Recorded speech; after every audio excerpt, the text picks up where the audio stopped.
오늘부터 무기까지 시간마다 해주시고 말씀과 기도와 찬양 특성하시는 모든 불의에 하나님의 30배, 60배, 100배 복을 주시니 감사합니다. 이 시간의 말씀 저는 저에게 성령의 기름 부으시고 말씀을 통해서 은혜 받는 시간 되게 하시고 예수 그리스도를 닮는 삶을 살아갈수록 축복해 주시니 감사합니다. 아멘. 예수 그리스도 이름으로 간절히 기도 올립니다. 아멘. 아멘. 시간이 좀 갔는데 찬송 한 곡 하고 바로 말씀 들어가도록 하겠습니다. 같이 부르시면 더 은혜가 되겠습니다. 주님 나를 부르셨으니 주님이 우리를 다 부르셨습니다.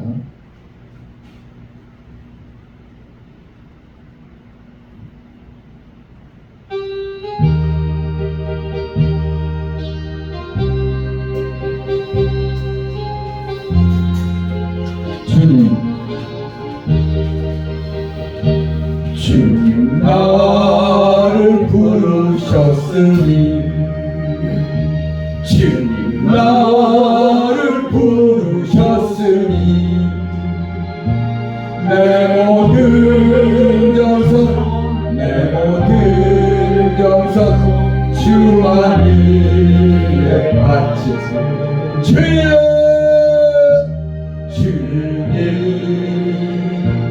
주님 나의 기도 들으사 영원토록 주님만을 사모하게 하옵소서. 주님 나를 사랑합니다. 축복합니다. 주님 나를 사랑했으니 이 몸 바쳐서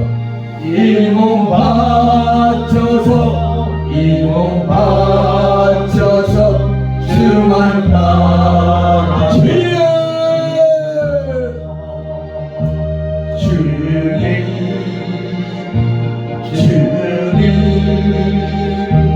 나의 기도 들으사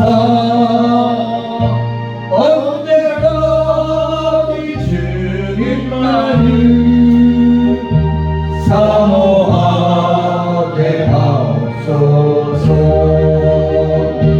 주님 나를 구원하니 하나님 감사합니다. 주님 나를 구원해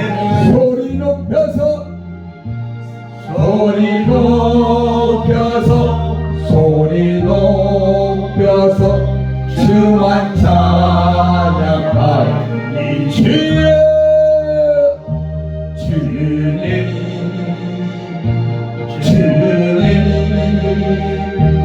나의 기도 들으사 할렐루야 주님만을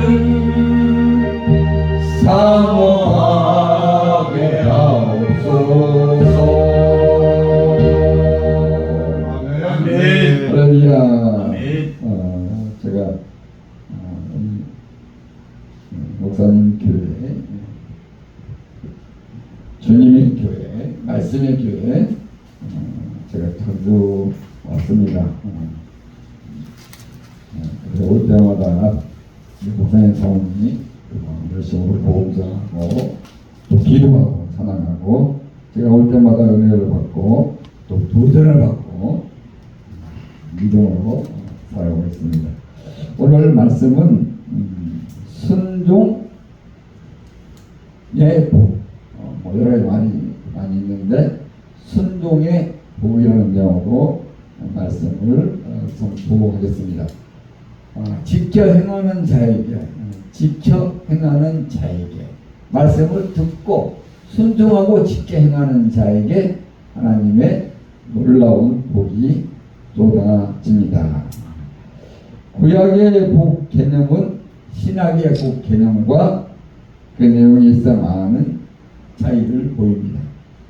이는 구약 시대가 계시 발전의 초기 단계였기 때문입니다. 구약 시대에는 눈에 보이는 현실적이고 실제적인 복, 특히 물질적 복이 가장 큰 하나님의 복으로 여겨졌습니다. 본문이 바로 이런 구약적 복의 전형을 보여주고 있습니다. 그러나 그리스도께서 오시고 하나님의 구원 계시를 완성하신 신약 시대의 복은 내세적인 영원하고 영적인 복을 말하고 있습니다. 이는 신약 사도들의 삶과 교훈을 통해서도 분명하게 나타납니다. 구약의 복 관점에서 신약의 복을 살펴보면 오히려 그 반대적인 모습이 많이 나타납니다. 예를 들면 신약의 성도들은 물질적인 측면에서는 공평과 공감으로 면치 못하였습니다. 그러나 신약의 성도들은 구약의 성도들이 보지 못한 궁극적 복인 그리스도를 보고 성령을 체험하며 장차 이루어질 안전한 하나님의 나라의 복을 사모하는 비결을 배우게 됩니다. 그러므로 우리는 본문의 구약적 복 개념을 통해 장차 이루어질 영원한 하나님 나라의 복을 바라보고 사모하는 능력을 소유해야 할 것입니다.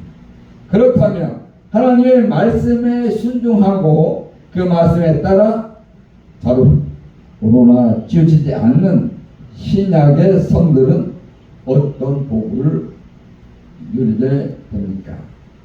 조처럼 볼 수 있는 것은 주님이 우리의 대장 되어 주십니다. 7절에 나와 있는 말씀처럼 모세와 함께 하신 하나님. 모세는 어떤 삶을 살았습니까? 40년은 왕궁에서, 40년은 광야에서, 40년은 주님과 함께 함으로 말미암아 이스라엘 백성 300만 대군을 가나안 땅으로 이끈 그러한 모세였습니다.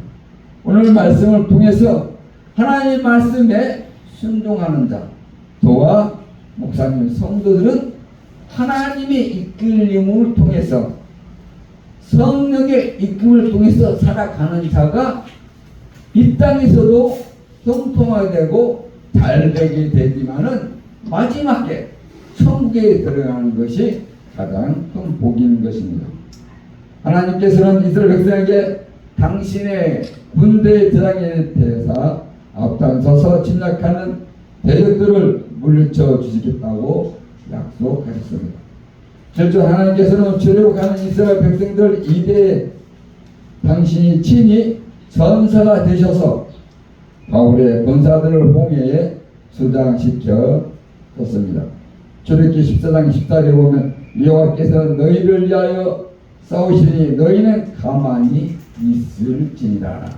그리고 가나안 정복 전쟁 시 아이 성에 막강한 아모리 족속을 친히 격파시켜 주셨습니다. 여호수아 10장 10절에 보시면 여호와께서 그들을 이스라엘 앞에서 패하게 하심으로 여호수아가 그들을 기브온에서 크게 살육하고 벳오르에 올라가는 빗달에서 추격하여 아세가 막게다까지 이르니라. 이렇게 하심으로써 하나님은 당신 친히 이스라엘의 군대 대장이 되어 이스라엘을 위해 싸워 주셨습니다. 이스라엘을 대적의 손에서 구원 얻게 하셨습니다. 전지전능하신 하나님이 이스라엘 군대 대장이 되셨으니 아무리 막강한 군인들이 어찌 하나님의 군사를 이겨낼 수 있겠습니까? 이런 전능하신 하나님 오늘날 신약의 우리 성도들에게로 친히 대장이 되셔서 대적 원수 마귀를 물리치게 하십니다. 마귀가 오는 사자와 같이 두루다니며 삼킬 자를 찾는 악한 세대에 우리 성도는 하나님을 군대의 대장으로 담지 않으면 원수 마귀를 물질 수 있는 능력을 결코 소유할 수 없게 되는 것입니다. 그러기에 주님의 군사된 우리들은 복되고도 복된 자입니다. 이 땅에 살아가면서 여러 가지 물질도 필요하고 또 다른 것도 필요하겠지만 더욱더 필요한 것은 주님과 함께 동행하는 삶이 승리하는 삶이고 영적인 삶이고 또 이 땅에서도 믿음을 행한 모든 것이 상으로 쌓여져야 되고 마지막에 면류관을 받게 되는 것입니다. 두 번째로 볼 수 있는 것은 때를 따라 적절한 은혜를 누리게 됩니다. 본문 8절과 11절 12절에 나와 있습니다. 하나님께서는 만약 이스라엘이 당신의 말씀에 겸손히 순종하면 손으로 하는 모든 일에 복을 내리고 소산이 풍성히 될 것이라고 약속하셨습니다. 그 복이 어땠는지 이스라엘 성읍에서도 들판에서도 집으로 들어와도 집에서 나가도 복을 받는다고 말씀하셨습니다. 3절에서 6절에 나와 있습니다. 이스라엘이 복을 구하기 위해 애를 쓰는 것이 아니라 복이 이스라엘을 따라 다니는 것입니다. 이를 위해 하나님은 이스라엘에 필요한 비를 적절히 내려 주셨습니다. 이처럼 하나님께서 친히 내리시는 복이 이스라엘을 따라 다니니 그 복이 얼마나 풍성하고 또 풍성하겠습니까? 바로 이런 놀라운 복을 하나님의 신약의 성도들에게 내려 주십니다. 당신의 말씀에 순종하는 모든 신약의 성도들에게 말입니다. 하나님의 신약의 성도들이 일상생활에 부족함이 없도록 적당한 때 적절한 물질로 채우십니다. 들의 백합하고 입히시고 하늘 나는 새도 먹이시는데 당신의 사랑하는 자녀들을 먹이고 입히지 않으시겠습니까?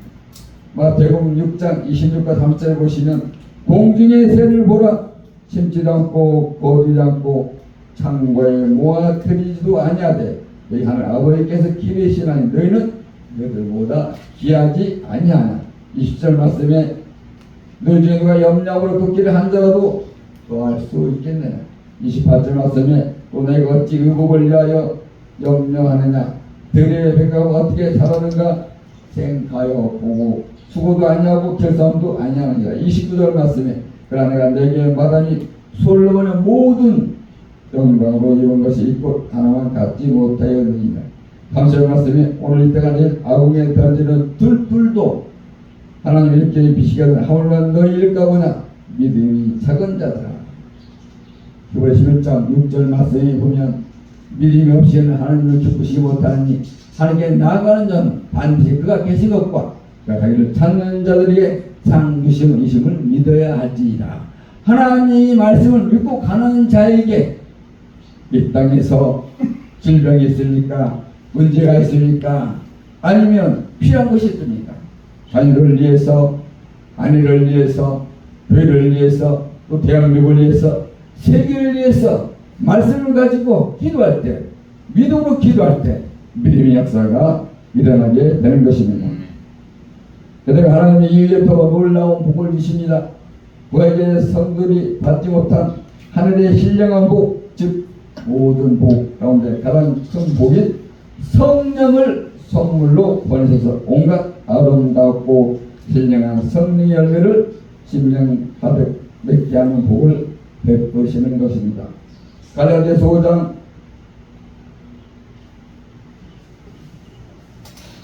22절과 23절을 보시면 오직 성령이 열매는 사랑과 희락과 화평과 오래 참음과 자비와 양선과 충성과 이사들 말씀에 온유와 절제니 이 같은 것을 금지할 법이 없느니라.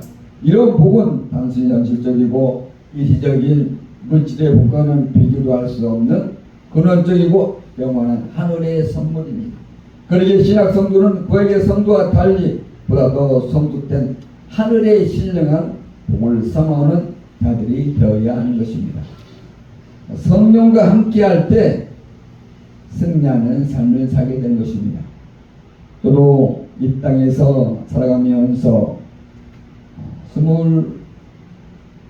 29살이 결혼했으니까 건사의 집안에서 태어나고 어머님이 건사니까 교회를 다니게 되고 그랬는데도 이게 지식적으로만 알지 마음으로 믿음으로 깨달아야 되는데 깨달지 못하고 방황하는 삶을 살 때가 있었습니다.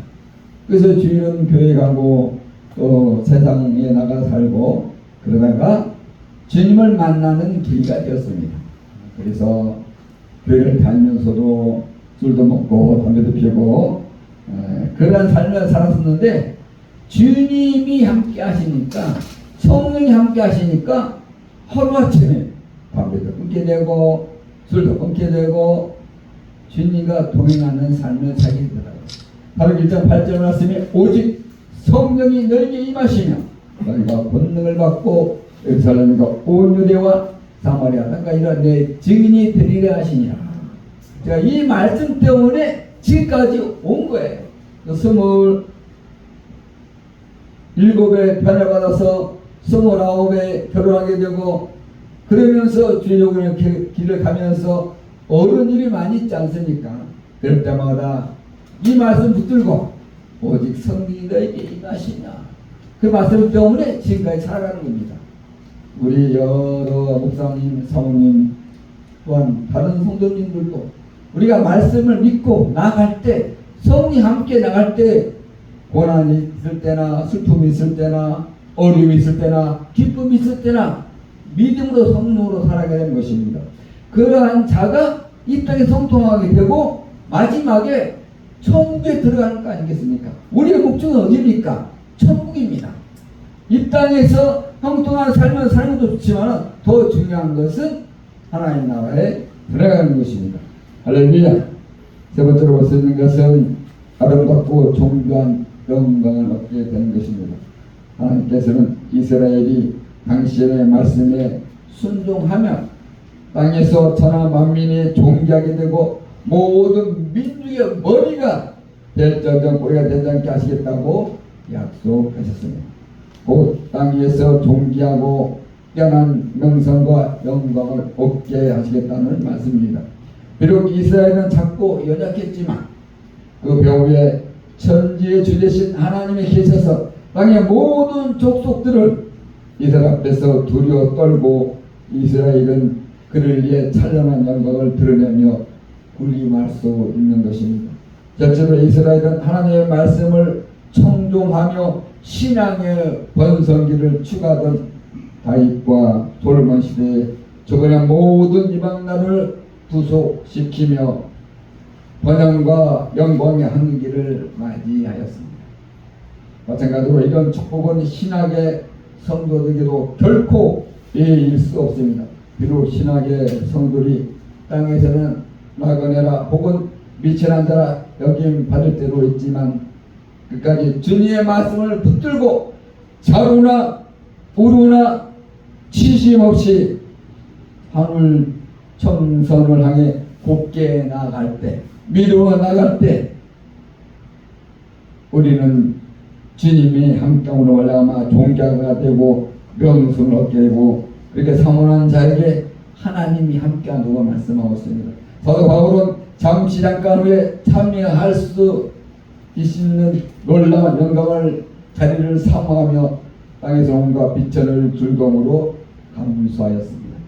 바로 이런 사도 바울의 삶이 곧 우리 성도의 삶이 되어야 되지 않겠습니까?